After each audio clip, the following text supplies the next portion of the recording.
episode of Sweet Jesus. Taste and see that the Lord is good. Ice cream is sweet, but Jesus is far sweeter. I didn't have my dinner yet, so I can't have my ice cream yet.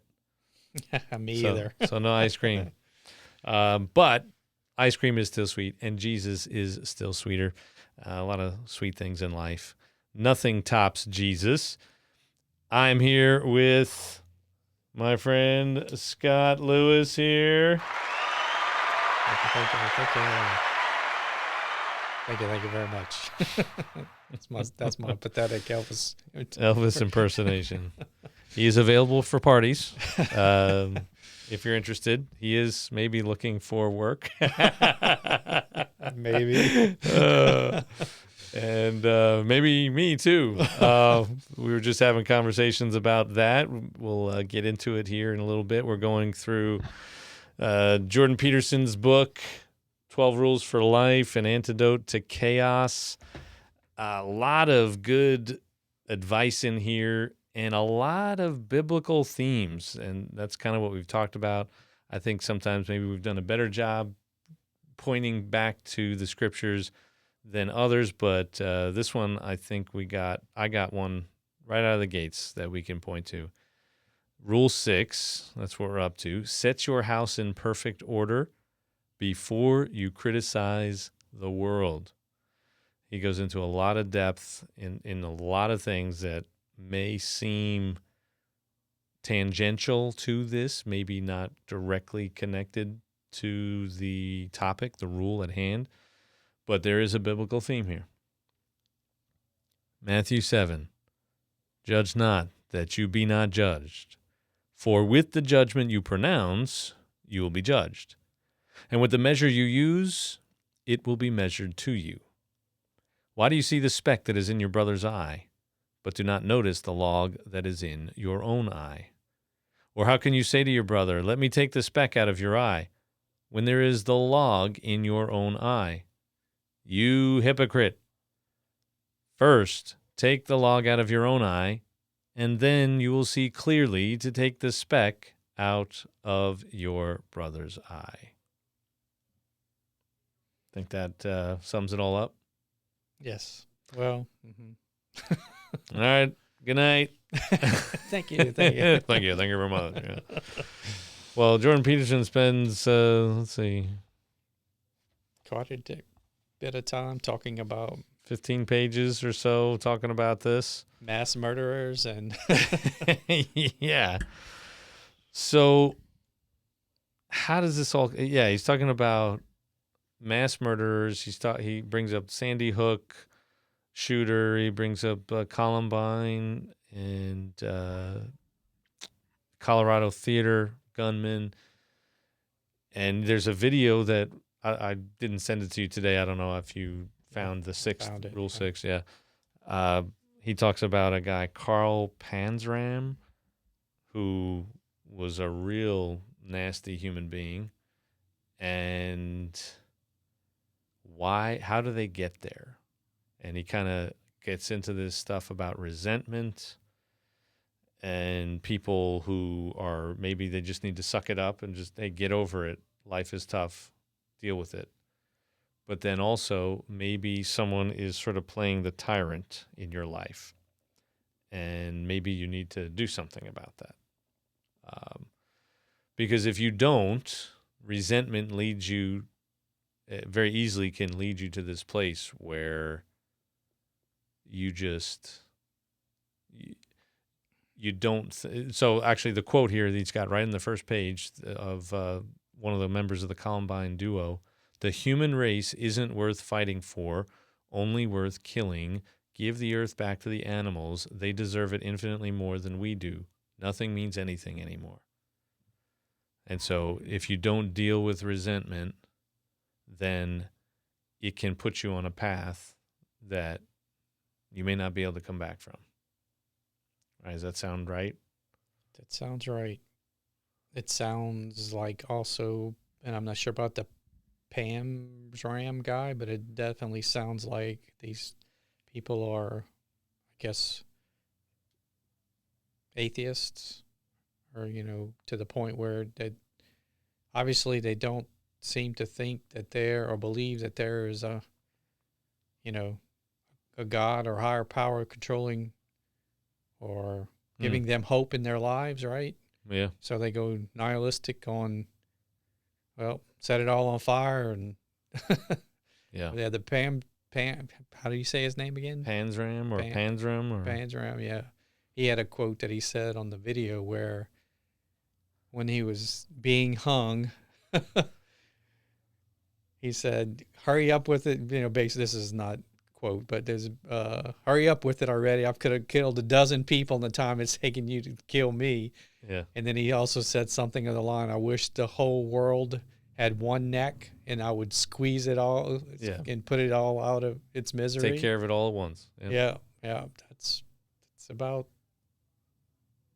as nihilistic as you can get. Well, and so that when you're struggling with the reality that, you know, we kind of brought this up last time in Rule 5, you know, dealing with kids, but the broader story of just the capacity for evil, right? Mm-hmm. So what feeds that evil in an incredible way, or to a larger degree, a catastrophic degree? Well, it's resentment, because you go about life and life kicks you in the teeth.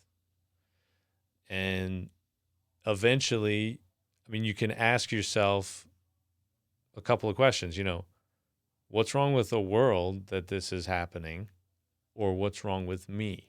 Like, these are kind of the two questions. Like, either it's just the world is terrible and there's nothing to be done, in which case you can very easily end up in this place where just to hell with it all, burn it all down, right? Yeah, there was someone else that they quoted in there that was having difficulties in their life, and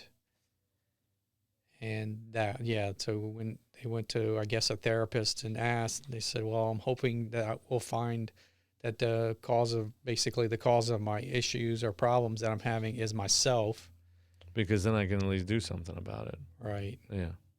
But, you know, I kind of think it's a little bit of both. Absolutely. I've had the same thought. Yeah. The world is rough and it's not a nice place all the time. But then on the other side, there is about the best you can do, I guess, or is to work on yourself, because there's there's no one else you can work on, right? Mm-hmm. Yeah, there's nobody else. It's just really, you can't make other people. Then you become the tyrant, right? True. If you're like, I'm going to make you do X, Y, Z. Ooh, that doesn't even quite work with kids. Yeah. I mean, you can get away with that for a little while maybe, and you can definitely make their lives miserable. But if you go too far, then you're the problem too, right? So yeah, the world is a mess. So when life sucks, yeah, life does kind of suck. I mean, it just does. There's just, from one problem to the next, you know, you feel like you're about to get ahead and then you get stuck behind. And, you know, you're just, it can lead to a tremendous amount of despondency. In fact, I don't know if it's Jordan Peterson or I've heard other people, like, if you're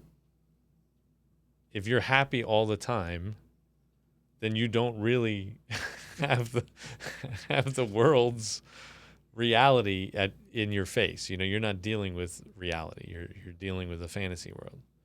But if you're always sad and depressed, that's not true either. Like, there is good in the world as well. And this is the same thing with kids and people in general, like we talked about last time. Not last week. Last week was a hurricane. I'm sure you were all waiting with bated breath for us to show up last Wednesday, but, you know, Hurricane Francine. But that struggle of saying, you know, we said kids are evil, or I said kids are evil. You didn't. We'll let you off the hook. There were a lot of people upset about that. And kids are sinners, and I heard more about that on Sunday, actually. Really a lot of pushback. People don't like that. But they were listening. But they were at least listening. That's good. But people, Jesus says people are evil. And kids are people too. Jesus says adults are sinners. The Bible says, in sin did my mother conceive me, right? We're born into this. But at the same time, Jesus saw something, God saw something in us worth saving, in a sense. Not that we were able to do it on our own or anything like that, but he loved us, and his love for us makes us valuable in and of itself. And so there's these two things, the capacity for good and the capacity for evil. Great good and great evil are both at work in us all the time. But if we're not on guard for the evil, then we don't ever, the good can end up disguising the evil, and we delude ourselves into thinking we're good when we're really doing something wrong. But the same is also true if all you do is focus on the evil and say, I'm a sinner, I'm a poor, miserable sinner, I'm a poor, miserable sinner, without ever lifting up that other truth that you are made in the image of God. God created you and made you and has a purpose for you and can and will do incredible things through you. So live in that, right? There's this both and to that. And I think the same is true with this question. The world is a train wreck. It's terrible. It's miserable. It's awful. And sometimes you think we should just blow the whole thing up. But then it is also so amazing and so incredible and so beautiful, and we should enjoy every moment of it. So can't always blame the world. And oh, by the way, we're part of the world. So the problem is us and the world around us. The problem is outside of us. It's also inside of us. Reminds me of this quote from G.K. Chesterton. He's an English author, Christian author, from, I want to say, the late 19th, maybe into the early 20th century. And there's this story about a newspaper running this series of articles about, what's wrong with the world, and asking all kinds of smart people and important people this question: what's wrong with the world and what should be done about it? And they write to a variety of famous people, important people, and they ask them to write back and give them something to put into the newspaper. And G.K. Chesterton responds with 2 words: what's wrong with the world? I am. And we can't change the world without first changing ourselves. And that's the point here. And sometimes changing yourself changes the world. So I think this is right on. This is spot on. Set your house in perfect order before you criticize the world. I guess my only issue with the title is it's so there's no room for it has to be in perfect order, which is Yeah. I mean, I guess that's an ideal to strive for, but perfect order not going to happen. So, well, I'm actually talking about this on Sunday. So the pursuit of perfection is the title for the theme for Sunday. Okay. And don't give away all the. Yeah, I don't want to give it all away. So you can tune in for that on Sunday. Yeah, please. I don't want to give them enough that they say, I guess I don't have to go Sunday. You have to come on Sunday. Well, you don't have to, but I think you got a good point, though. You're never going to have your house in perfect order. So you can never criticize the world. Exactly. You'd never be able to criticize the world. You'd never be able to do anything good for the world. But I think this is a helpful redirect that people often miss. It's so easy to go, oh, look at all that kind of stuff that's going on over there. But the problem is humanity's predilection for projection, which is, I hate this thing about you. It drives me absolutely insane. And the reason why it drives me absolutely insane is because I do it, and subconsciously I hate the fact that I do it. But since I can't hate myself and force myself to deal with this issue personally, I'm going to yell and scream about how you're doing it and how bad it is. And then maybe no one will look at me and go, oh, wait, you need to fix this. So we should be looking inward. And I think when we do that, we do actually help the world because we are part of the world, right? And the other piece of it is, let me, or how can you say to your brother, let me take the speck out of your eye when there is the log in your own eye? You hypocrite, first take the log out of your own eye, and then you will see clearly to take the speck out of your brother's eye. We think we see the world's problems clearly, but you can't possibly see the world's problems clearly if you got a giant log sticking out of your eye. And we have giant logs sticking out of our eyes. We just do. We have to assume that that's actually the case. It's a very humorous image. That's all. Boom. Yeah. Boom. Like, And how painful would that be? Yeah. But So yes, don't wait for perfection, maybe. But then he goes along in the chapter, and he talks about, hey, look at the things that you know. If you sit down and ask yourself honestly, you will realize the things that you do wrong or you don't do well. And he used not telling the truth as one of them. And he said, so just try to tell the truth, or as he says I guess is it a later chapter, and at least don't lie. In other words, you're trying to tell the truth at least. Maybe you don't have all the facts, but I guess that's what he means by that. But so if you start telling the truth every day, you'll start noticing that maybe, hey, things aren't quite so bad, or if you do that just try a little tweak, and see if it helps. Yeah. So. Yeah, he said, one man who stopped lying could bring down a tyranny. I think he's quoting Alexander Solzhenitsyn, a guy who got stuck in the gulags of Russian prison camps, right? And that's an example of, he had Hitler and Stalin, and he could have look at how terrible the world is. It's all the world's fault, and gone into that nihilism. But instead, he took that introspection and looked at all the decisions throughout his life that he had made, and how he had ended up where he was, and said, you know what, maybe I can't just blame everybody else.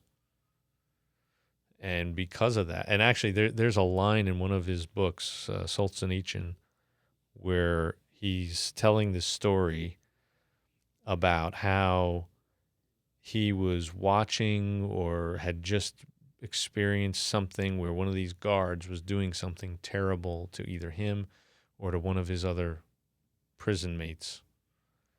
And he remembered being, beginning to fantasize about how he would do that to them. How he just wished he could get out so he could return the favor. And there's this line where he says, and that's when I realized that the line between good and evil runs right down through the center of the human heart.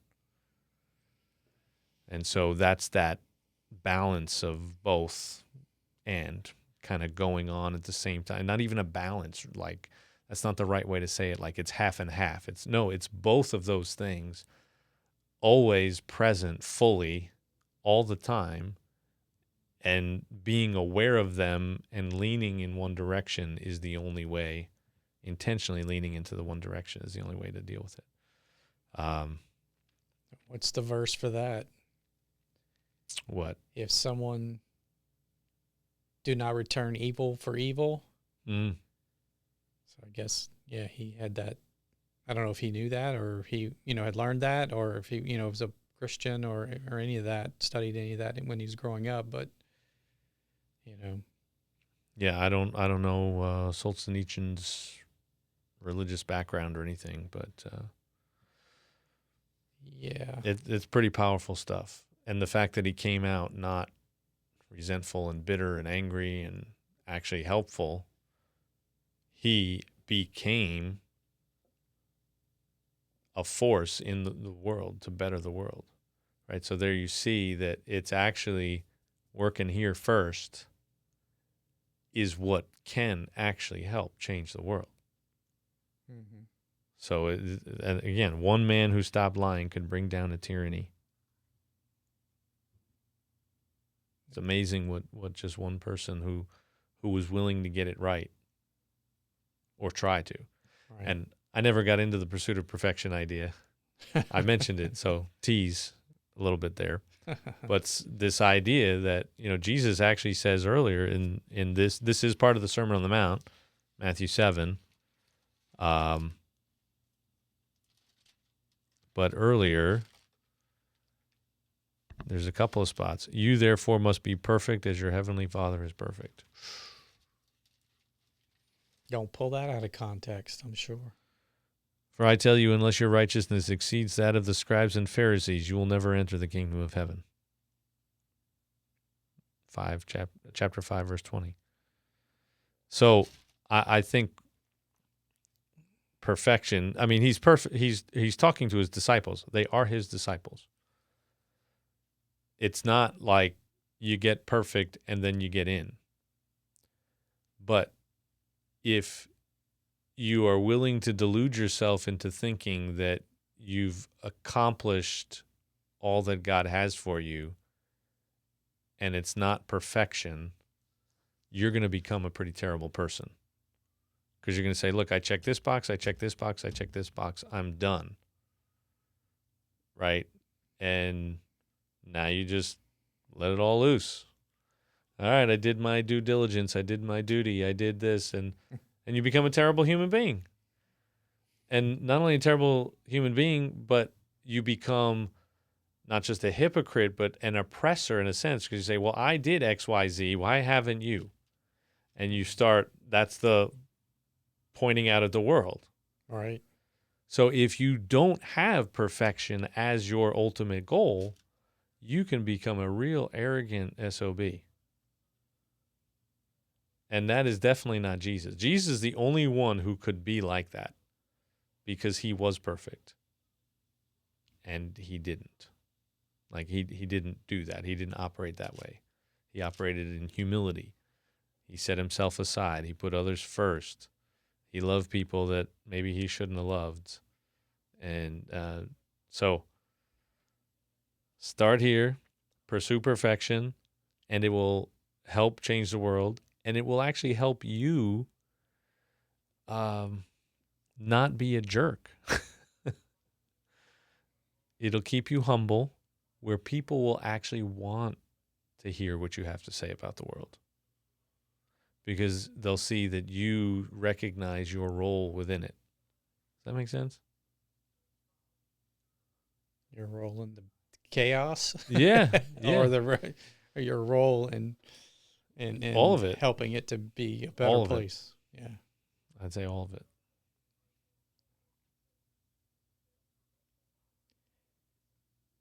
Yeah, so I don't know. Like I said, he went through some pretty dark stuff with the Columbine people, and he said he recommends some of those books, and I'm not interested in reading those types of books. I can imagine some pretty dark things, and I try not to. So I don't know. Yeah, I'm not sure I would necessarily recommend reading all of it, but you should know about these possibilities. Right.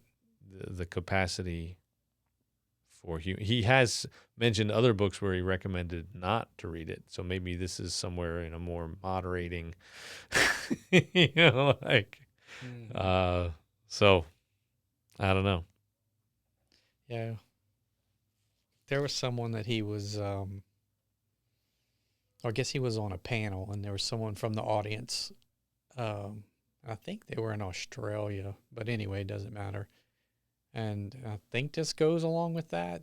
The lady asked basically, or along the lines of, might have children and the world is in such a wreck. How do I teach? And she was kind of meaning more of the, like the climate change type situation and pollution or, all that type of environmental, I guess I should say, kind of, it's such a hot topic these days. So how do I teach my kids, or how do I raise them so that they can basically change the world? Have them clean their room. Yeah. Basically, yeah, that isn't, yeah. Yeah. And she didn't get it. She shook her head and just thought from the expression on her face, of course, I'm just reading expression, so maybe I'm not giving her credit, but she had the look on her face like, this guy's an idiot.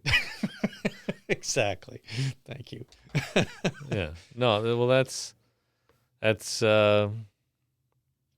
but there's a guy.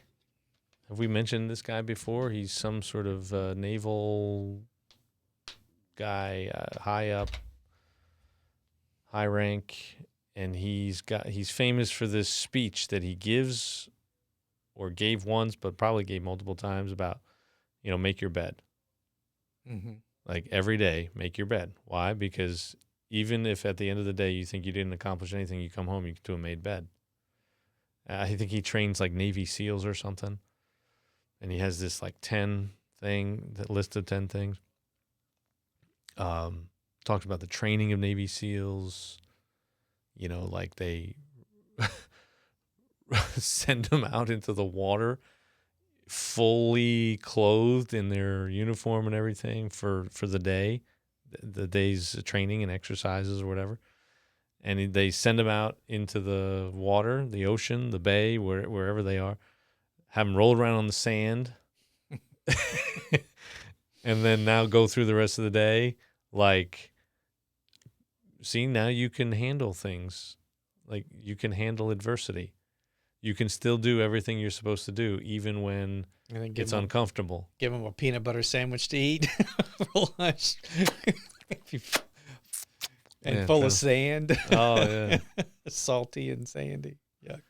Well, there's a number of things that this guy, there's, I forget the guy's name. I don't know. You just made me think about it with the whole clean your room thing, which I knew sort of was coming with Jordan Peterson, because he does say that. Clean your room, clean your office. And I've actually, I have a lot of work to do, because as soon as I get it together, it starts to fall apart. But yeah, there's a lot of stuff out there, maybe not as much of a craze today as it has been in the not so distant past, but like the Marie Kondo kind of like simplicity sort of approach, decluttering, that kind of thing. And there's a lot of stuff, and not just Marie Kondo. I was at a church or ministry related conference, and they had a bunch of breakout sessions, and I had this one breakout session I went to. I forget what the title was, but basically this guy talked about, like, I just cleaned out my office, and I cleaned this up, I cleaned that up, I did these little things, and it changed my ministry. So there is something to it, being disciplined. Another thing he taught, I forget if it comes up in this chapter. I know he says this, so probably in this book and in other places, maybe it was an earlier chapter. Basically, just wake up the same time every day. Mm-hmm. He's like, you'd be amazed. I think it was in passing in like the first or second chapter, where just wake up at the exact same time every day. You'd be amazed how that will change your life.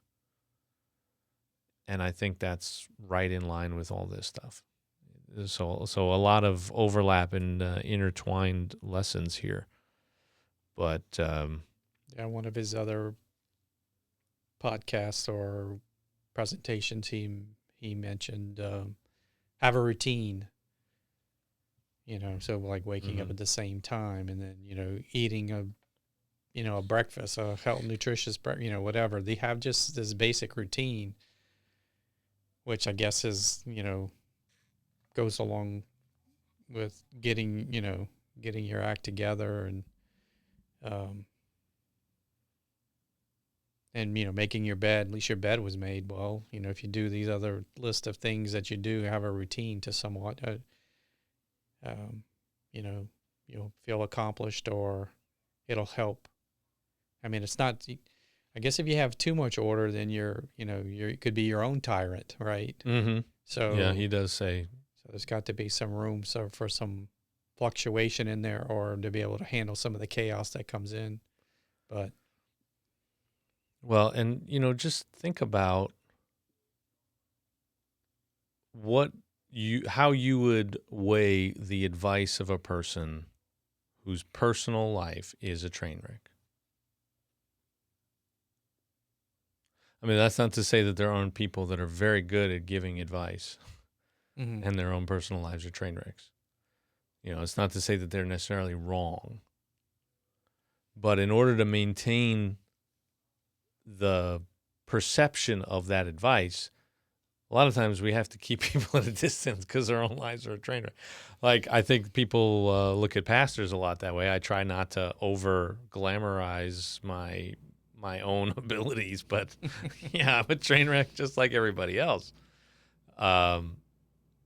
But what if we focused on fixing that?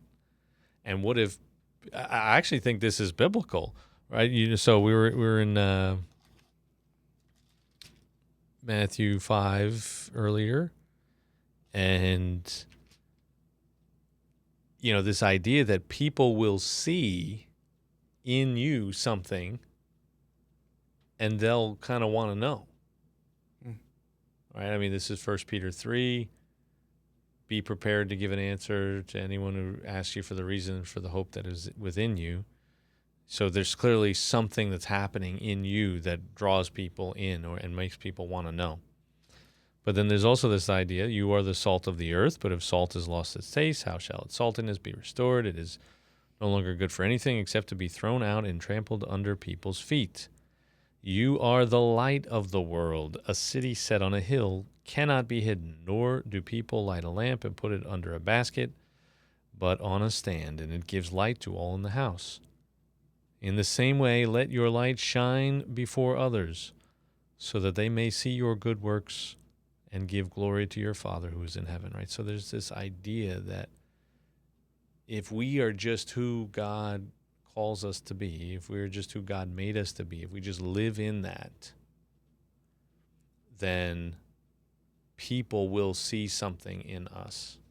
They'll glorify your Father who's in heaven, but I think they'll also start to ask. There's something inspiring about it, right? And we spend so much time as Christians, I think, pointing out, I think this is a common criticism. I think it's totally fair. I think it's an American thing because of this, the Bill of Rights and the freedom of speech and speaking our mind and being we the people are the source of all of our government and all that kind of stuff. I think that has lent itself to creating this environment, but we're so busy doing this. Humanity, we're also human beings. We're so busy wagging our finger at everybody else, when really what we should be doing is sort of wagging our finger at ourselves, going about the hard work of change, and letting people come to us. And I think, although we are supposed to go to them, I'm not saying that you don't go. Go, therefore, make disciples of all nations, baptizing them in the Father, Son, and Holy Spirit. I'm not saying we don't go. But as you go, as you're out there, they won't run away. They won't run away if they look and go, maybe this guy's onto something, And that's not to say that even if you do have it together, they won't also say, hey, get out of here. We think you're crazy. It's not like some simple magic formula. It's right. Just, what if we thought about it this way? And so is it Paul that says about running the race to win? Would that apply to this? If you're going to get up every day and put your world in order, or I've already forgotten the name of the chapter. Set your house in perfect order before you criticize the world. Right. Yeah, is that what that is? I guess. What does it mean to win? Well, at least you're running the race, right? So when you're running, you're not giving up your You're not saying, like you said earlier, well, I just checked off my 10 things, Yeah, I'm out. the pursuit of perfection Right. is important because your house won't be in perfect order Right. ever until Jesus returns. And I think that helps lend credibility as we go about this process of setting our house in order. I think that lends credibility to when people ask us, and the perfect part keeps us on that path, recognizing that there is not a perfect spot this side of eternity. And it reminds me when you said that of a reel or whatever they're called these days. It was Shaquille O'Neal. So he was playing basketball, and he had this, and I don't remember the guy's name. He wasn't, I don't think he ever wound up being a superstar, but he was 12. There's 12 players on the team, and here's this guy on the team, and, he made the team, and basically he was going to, coming off the bench to help out or whatever. But Shaq recognized in him, he said, this guy's different. And then, he said, if you're in the NBA, man, these guys party and they do all these things. He said, this guy didn't do all that. He said there was just something different. He said, no, look, he just told you, no, I don't do all that. I'm not going to go out and party, and I'm not, chasing all the, females that I can and all this kind of, that's just not the way I live my life. And so Shaq said, I had to look out for him. I had to make sure he was included with the team, so he was part of the team. But he kind of recognized, like what you're saying, he recognized in the guy. He didn't go around, from what I could tell from the story, he didn't go around saying, you shouldn't be going out partying all night when we're on the road. He didn't do all that. He just did his thing. And anyway. Yep. So this is where we need little videos that we can pop.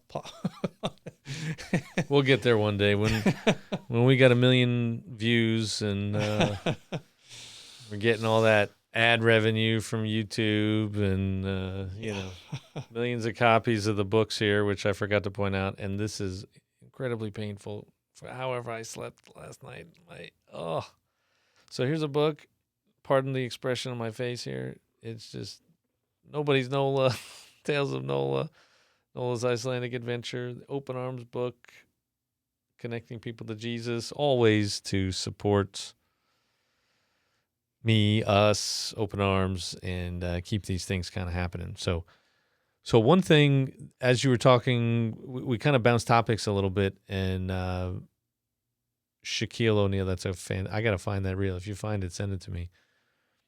But I think it was either Jordan Peterson, maybe Tim Keller said this, maybe somebody else. I don't remember exactly where I heard it, but it's this idea that how easy it is to spot what's wrong in other people's lives? Have you ever noticed that? Like you're looking at somebody and they're like, man, my life is just, I don't understand. This is going on, that's going on. And you're just like, done it before. You're like, you've been there before. do you really want to know? It's pretty obvious. I had somebody, I forget who I was on the phone with, but they were talking about somebody who had a tremendous amount of health problems, and they had just been in the hospital, and they got, they have terrible health, terrible cholesterol levels, blood pressure, diabetes, all of these things, very young age, relatively young age, not like 75 or 80. They're maybe in their 50s or less. I don't remember. And they're like, this person got out of the hospital and then went to like Wendy's and got a Frosty and like, got the biggie meal and that quote came to mind. Like, see how obvious it is when you look at people and you go, well, you want to know, we want us to feel sorry for you, but look at what you're doing. Are you blind? And the answer is actually yes. People are tremendously blind. But if it's that easy for somebody else to look on the outside and go, look, that's why your life is a train wreck. We don't tell people that stuff, though. That's another chapter, maybe. Another rule. We don't always tell people that stuff, in part because we know that we don't necessarily want to hear that stuff either, or we don't want people to tell us because we know they won't let us.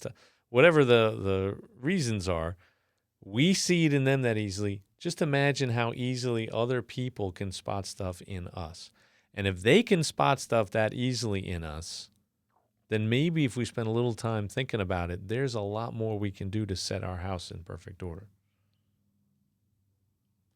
And maybe that's the start of changing the world, actually. Mm-hmm. So, I don't know. You got any people in mind that you can spot? Yeah, if you just didn't do this, your life wouldn't suck. I do, but I won't. Yeah, I'm not asking to out anybody. Yeah. But there are situations like that all the time. And so if we just step back, maybe if we even ask people, think you could dare to ask somebody that question? How would you ask it? Like, hey, I don't know. That's a good. Maybe you'd have to tell that story about, how easy it is to spot what's wrong in other people. You just go, man, why are they doing that? Well, have you ever noticed that about me? Like, have you gone, why are they doing that? Maybe that's a way to do it. I have family. They make sure that I'm aware of what all my shortcomings are. Is that one of the blessings of family? Well, in some ways, yes, as long as we don't let it make us bitter and resentful, right? As long as you're able to dish it out back at them. Well, that's not always the best way to handle that, though. That's true. That's true. You should Good probably point. just say, you've got a point. Let me think about that. Let me think about that. Yeah, that is good. Let me think about that, Scott. That's good. So from a Jesus perspective, yeah. But I would say it could be. So of one of the people that I was thinking of, I have offered suggestions. I didn't say, they might have went on about problems or whatever. And, I might have offered, if you want to fix that, do this. It'd be like not trying to tell them how to, but try to just maybe drop a breadcrumb or something and say, well, maybe you ought to try reading the Bible or going to church on Sunday again, or maybe they used to go and they're not going anymore, kind of thing. Or, something, but not, you know what I'm saying? Try not to be like throwing a dart at the bullseye. Yeah. Well, I read something actually today that said the number one way to basically increase your influence in people's lives is to ask questions. So maybe there's a way to ask a question instead of giving advice, sort of thing. I'm not saying that because I'm great at it. I'm saying it because I read it and I thought, like, wow, I should probably work harder at this.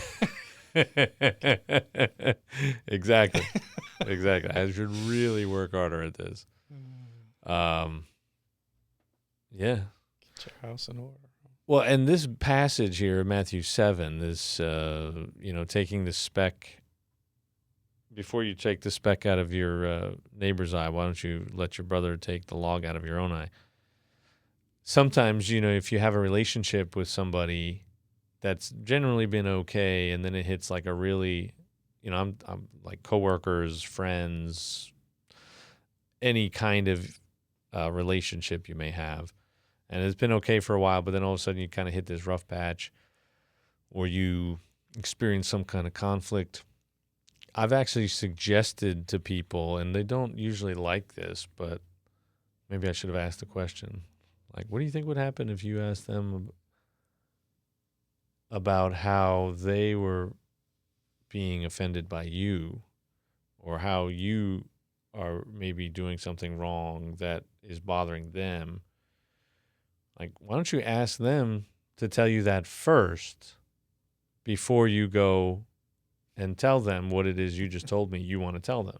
Because they're pretty fired up and they're not really seeing the whole picture, and this ain't going to go well. So what if you did that? I've offered that, and people, I don't know anybody who's taken me up on that yet. But I really think that's what's happening here and it relates. Set your house in perfect order before you try and change somebody else. Show a willingness to change yourself. A lot of toxic people out there that take advantage of people that are willing to do that sort of thing. So you do have to have sort of a a boundary or a healthy understanding of what human beings are capable of, like we talked about, and keep your distance as necessary. But if you're dealing with, at this point, you have every reason to believe this is a reasonable person. What if you just said, hey, how can I be better?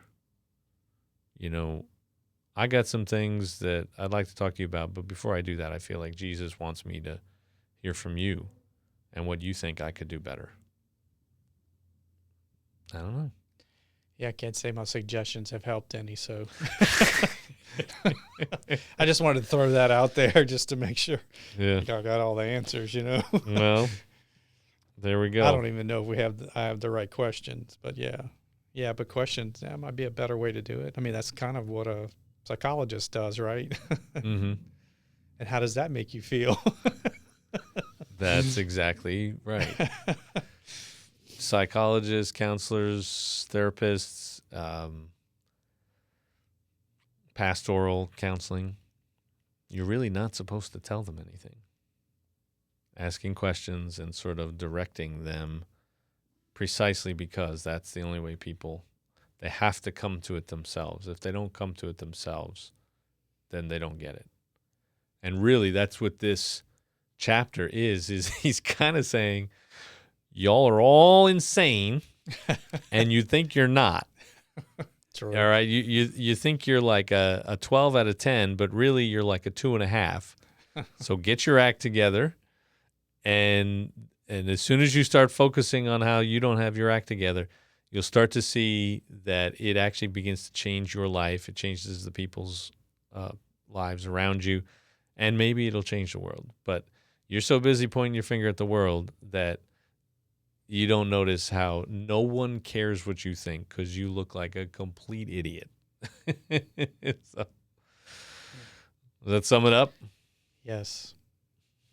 That sums it up. So yes, that after we talk now, I have to take back what I was thinking about the title. But I think the title is good. It's good the way he worded it. I thought it was a little harsh and a little unreachable, but wait till Sunday. There's more Sunday coming. Yeah, there's more Sunday, but I think he's got the idea is that you're not going to ever maybe you're not ever going to get your house in order. But if you improve, if you keep working on it,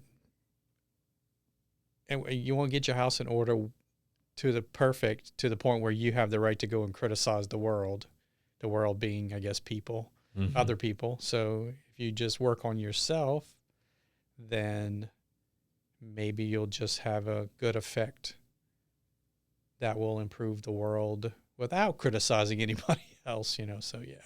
Well, it's especially true with kids, like, the do as I say, not as I do thing. Don't work. Or it only works for so long.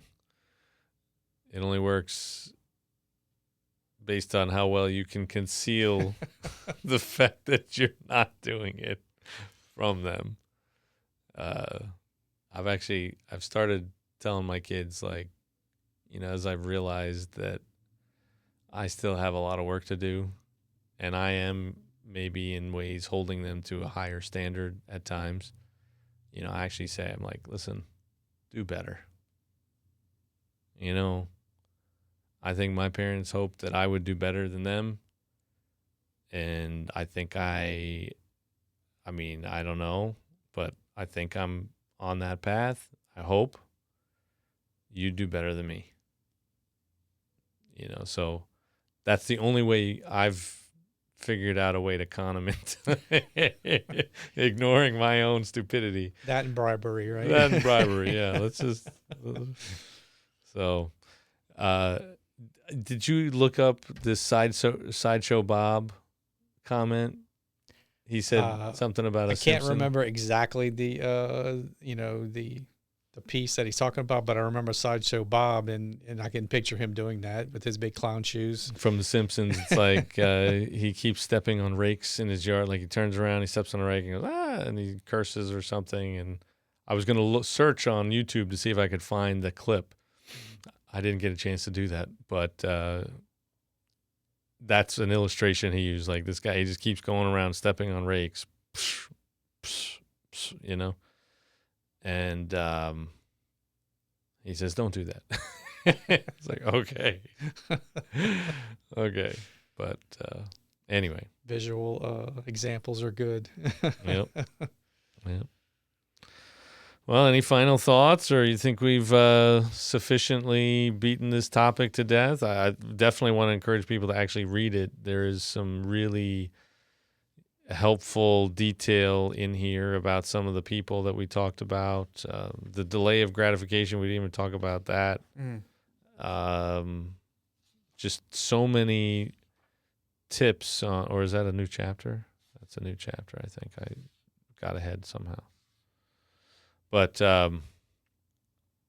yeah, there's so many different things that he goes into great detail about, and about your own personal growth, and every chapter is worth the read. I agree. Or the listen to an audiobook. Right. All right, y'all. Hey, we got to go have some dinner and then get some ice cream. Hope you get some ice cream too, and pull up your bowl of ice cream or your dessert or your nightcap or whatever it is, or maybe your coffee or tea in the morning, wherever you happen to be catching this. Take a sweet sip or scoop or whatever the case is, and dive into this. It's really cool stuff. I am challenged by it regularly. I think it's been good for me. I hope it'll be good for you. Don't forget to like and share and subscribe. And Amazon, you can get Nobody's Nola, Nola's Icelandic Adventure, Open Arms, Connecting People to Jesus. And go to our website. The donate button is right there. So follow Nola. Follow Nola is getting right up there with Taylor Swift.